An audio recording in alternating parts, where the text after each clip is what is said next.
What's up guys, I'm Coming and welcome back for a war recap between Boston Tea Party and Reddit Hound in week 5 of the No Dip League. Now, this was a very close war, 79-79. Only difference is a percentage, 2.5% in favor of Terps win big. Now, there were some sort of interesting occurrences really for both teams. On our side, we have TJ missing an attack and also Shahid missing an attack, but on the other side, one of their TH11s did miss 2 attacks, so I'm not really sure what happened on both sides. If that was like, say, it would appear Abigor just couldn't attack for some reason, and we decided to match that by dropping 2 attacks. Don't really know what the story was, but anyways, that happened. It's really unusual for No Dip League or CWL type stuff for people to miss attacks like that, and especially so high up on the map. I was really, surprised to see that, but I'm sure someone in the comment section will clear up exactly what that was.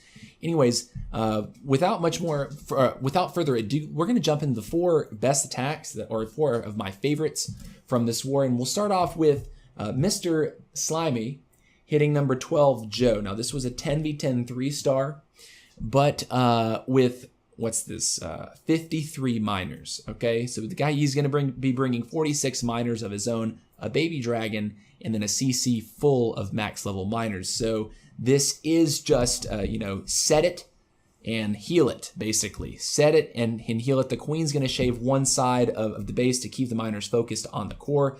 The king is going to shave the other side with the help of some of the miners. And then here comes the Dragaloon. Now he's going to put that balloon down, or put that poison down, to get the balloon, and the balloon will die to poison before it really touches too many of these miners here. Yeah, see, the miners dodge it right as the balloon, falls to the poison, and now it's just he's got to heal inside this core. And these miner attacks are actually kind of scary because sometimes it's hard to understand really what's happening, how many miners you have in one given spot. So it appears to be a lot up here, but there also appears to be a nice fair chunk down here.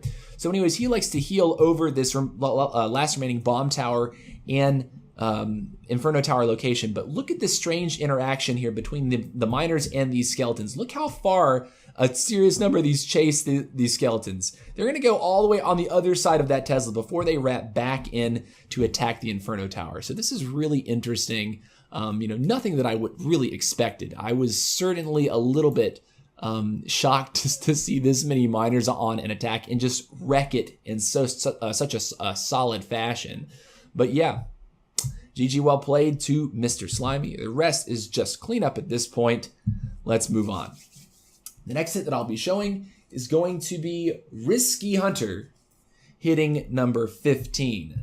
Now, I really like this attack because it's a Suicide Hero Quad Lalo, and he does get some good value out of his king and his queen. He doesn't quite get everything that he wants with this queen, but he adapts perfectly, and you're going to see how he does that. So he's going to bring his king, his queen over here, just a single wizard to help take one structure to force the king to go into the proper spot. He's going to pop the ability nice and early to rush up and tank for the queen so she can peg the defending queen over the wall. Very nice to Risky Hunter right there. She's going to get a cannon. She's going to get a wizard tower. She's eventually going to work up here and take this mortar, and we'll have to see how much more she actually gets. So she's going to hit the mortar a couple times, then she's going to pop the ability, and the question is, will she be able to get this air defense? And the answer is no. She does not quite have the juice. The Expo and the Archer Tower do lock her down and take her out, but he has weakened it. So now he's going to bring in his Lalo from around the 9 o'clock position and swoop counterclockwise. So really easy pathing for this. He's going to get 2 loons or 3 loons in on this Archer Tower just to basically trade it out. He doesn't need to, get anything beyond this Archer Tower. He just wants a crash and a solid hit and another crash from that balloon, and he's going to end up here. Nicely gets 1 air trap with the single loon in the core there, and he's rushing in. Now he's going to drop a nice rage in just a moment. Where is it? Where is it? There it is. There's the rage. Some of the balloons are going to part to go up into the left and then across to this Expo. Meanwhile, look at this hot hound. The CC hound comes out. It's going to tank going into this final air defense here and some balloons to trail behind it. Nice last rage, a skeleton spell onto the wizard tower, and this is wrecked. Just overwhelmed with too many loons, too many hounds up, and yeah, just too much. He's still got a lot of minions in the bag for cleanup. He's going to drop those sparingly as he needs them. The rest is cleanup. 4x. Good job to Risky Hunter. I really like that hit. Nice, solid hit. Nice adjustment, because I'm pretty sure he wanted the queen to take that air defense. I think that was part of the plan, or at least it would have appeared so. Good job. So now let's move on. What's our next attack? The next attack is going to be Little Prodigy, hitting number 18. And he is bringing one of my favorite attacks. And I just thought of this while I was writing down, what the attacks are. I'm going to call this from now on, I'll call this a drag queen, because he's going to be using a queen walk and 6 dragons and some loons. And this is a really great looking attack. He's going to walk out all of the air defenses, or that's the intention, is to get all 4 of them. So we'll see exactly how effective this queen is. So here she goes. She's over here around 2 o'clock. He's just slowly working down here, slowly working. And as soon as I think he gets these first 2 air defenses, he's going to send in these dragons. So he's going to have to work a little bit longer on this. This queen charge, or this queen walk, is very crucial to the success of this attack. He's going to put down that haste because he realizes that the queen is going to miss the air defense there. So he hastes a set of loons into that AD. They're going to take it out just fine. And he's actually managed to pull the clan castle, or part of it, with that loon. So yeah, here we go. The poison is down. He's going to take out the baby dragon. Very nice there. Very nice. Slowly powering that down. He is going to drop no rage. He's going to put the ability down. The witch is not going to be poisoned, but she won't end up dying because the poison is going to expire. So meanwhile, he's put the king and bowlers up here for one of my favorite little touches, the Suicide King Bowler Walk. And they're going to shave just enough of these structures to provide a really nice tight funnel for these dragons to go in, and watch how this unfolds. This is really pretty. We'll zoom out just so you can see the whole thing. Baby dragon over here on this left side to clear some free trash. And look, there's the first rage spell. Stuff is going to fall. The queen is going to get absolutely massacred by 4 dragons. That is some drag on queen action. And a heal spell in the middle to hit 4 or 5 of these dragons. Very nice heal spell placement. Nice rage to continue to push them forward. He's going to have to deal with this air defense without the queen making it. So luckily this dragon does clutch it up and save the life of the other 2 dragons. That queen was not going to reach. That was a little bit lucky how that air defense went down to a dragon there. So yeah, let's put it on 2x because we're kind of closing in. The dragons are starting to thin out. He's going to only end up, I think, having 2 dragons at the very end of this raid, but it is enough to get it done.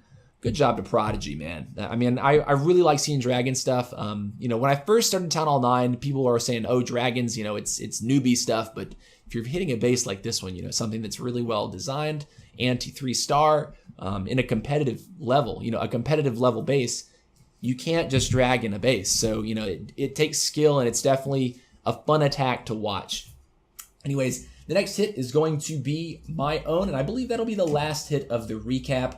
And it's me verse number 28. If you were live on my stream, you would have seen me do the planning session and the live hit. But in case you weren't, here is the short of it. I'm going to be bringing the queen hoe. So it's going to have a queen walk to stay on the outside of the base and to get it some good value, and basically a mass hog behind it. So you're going to see me drop the queen over here at 3 o'clock once I get some good funneling done with these minions. And her job is going to be to eliminate the defending queen. Now, I'm not worried about the CC because the CC is a Lava Hound. So I'm actually going to use the Hog Riders to basically troll that Lava Hound for the entire raid. As soon as the Hog Riders go in, the Lava Hound's going to follow them around and scratch them. It's not going to do anything. So anyways, the queen's going to work up. She's going to end up taking out a couple of these defenses here.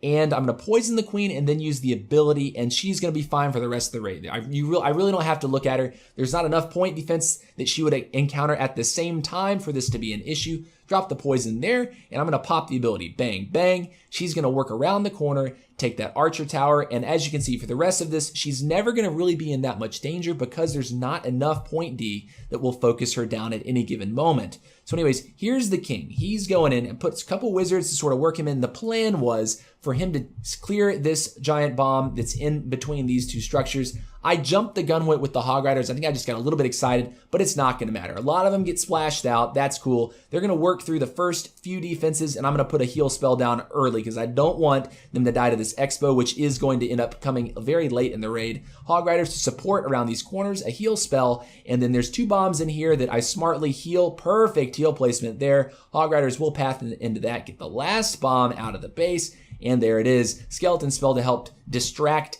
Meanwhile, a heal spell in the same area. So that's, guys, there's so many hogs up right now. I honestly want to say there's probably 20 or 25 hogs left. And the queen is still rounding the corner, still taking care of business. The Lava Hound is not even an issue at this point, and there's only 2-point defenses left in the base. The Expos, and look how many hogs, guys. There's just absolutely no way to stop this at this point. This was a crushing attack, and doing it live for you guys, that was really cool. Felt really good for me getting back into some of these competitive wars, having the CWL season end and having not been in a competitive war for about a month almost. But yeah, super happy to be on the Terps Win Big roster. I'm not sure if I have a permanent spot yet because I didn't sign up at the beginning of the NDL season, but I think they're possibly going to put me on a more permanent basis because I'm streaming for them. I may as well be in the war. Anyways, guys, hope you enjoyed this recap. GG well played to Reddit Hounds. Obviously, very good opponent. Not sure what happened with both teams, missing attacks. Very unusual there. But certainly looking forward to week 6 next week, and I'll be streaming that war as well. Take care. See you later.